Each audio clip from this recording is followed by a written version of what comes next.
Dragana Nikolić nastavljamo serijal predstavljanja onih koji se književnošću bave posredno, dolazeći iz sfere vizualnih umetnosti. Dragana Nikolić je završila fakultet primenjene umetnosti, odsek grafičke, bavi se dizajnom korica, ilustracijom, osmišljavanjem plakata za brojne književne događaje i festivale, javne nastupe, poezijina itd.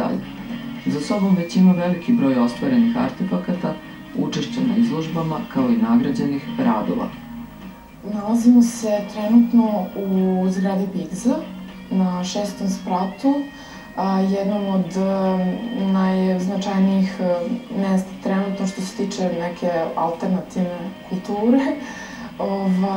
U hodniku smo između studija u Zmajevo gnezdo i Cirkusfere i trenutno su pripreme za moju malu izložbu plakata rađenih od 2010. do 2011. godine za poezijne događaje koji su se održavali u klubu Akademija i u klubu Panik Rum Žica. I ovo je u stvari obeležavanje jednog početka nove sezone poetskih događaja u Zmajevom gnezdu.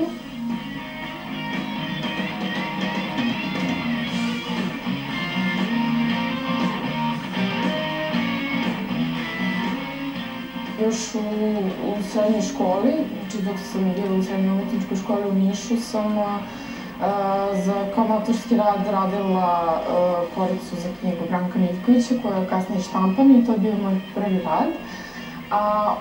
I na akademiji sam jako bila zainteresovana za predmet grafika, knjige i ilustracija i imala sam sreću da negde krajem 2007. godine upoznam Dejana i Milana iz Trećeg trga i da počnem da sarađujem sa njima, pre svega na festivalu poezije i knjige, Trgni se poezija i na različitim izdanjima poezije i proze mlađih autora, znači iz Exju. Kasnije smo se proširili na mnogi druge autore i evo sada smo i prvi put predstavljeni na sajmu knjiga u Beogradu krajem oktobra.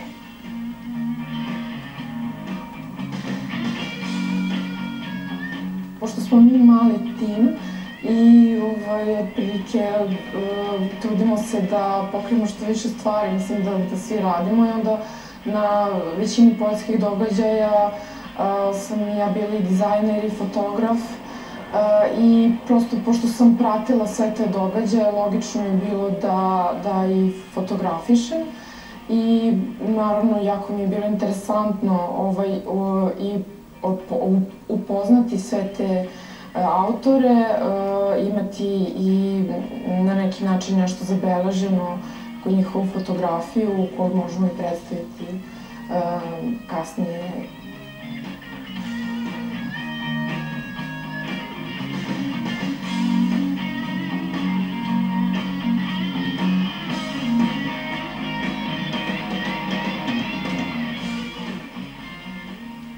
Ja to više gledam zaista kao dokumentarno, kao umetničku fotografiju, jer ja ipak nisam profesionalni fotograf, tako da sam vrlo skromna što se tiče neke procene tog mog rada.